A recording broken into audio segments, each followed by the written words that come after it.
Yeah, I think it's wrong. It's clap again for me. Okay. Well, that was a horrible clap.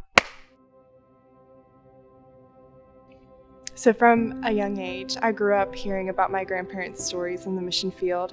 They spent most of their lives in Africa and witnessing to people there and traveling all over the world. They had this really big map in their office where I would stay the night, and they had pins everywhere all over the world. And so that really interested me as a kid. So I'd ask them about it. And in the back of my mind, like as a child, I always wondered what drove them to go and live in the middle of nowhere. Church at the Mill actually had a trip to Nicaragua coming up my 9th grade year. And I had asked my parents if I could go, and they said yes. And I hadn't been exposed that much to different people groups and people who hadn't ever heard about the Lord, because I had grown up in Christian circles, and in public school most people had still heard about Jesus, but I was exposed to people who had never heard of Jesus before.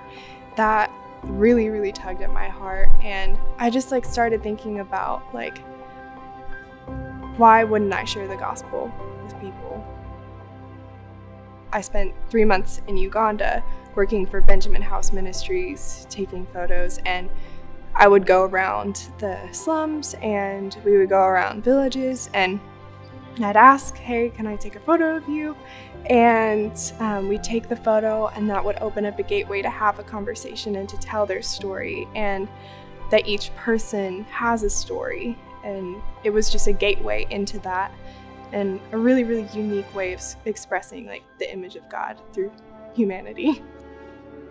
I feel like being behind the camera has shaped my view of missions, seeing that every human is made in the image of God, seeing his character through each person, no matter who they are, because I feel like photography is a very intimate art form, because you're trying to capture who a person is, and God is evident in each person and his characteristics.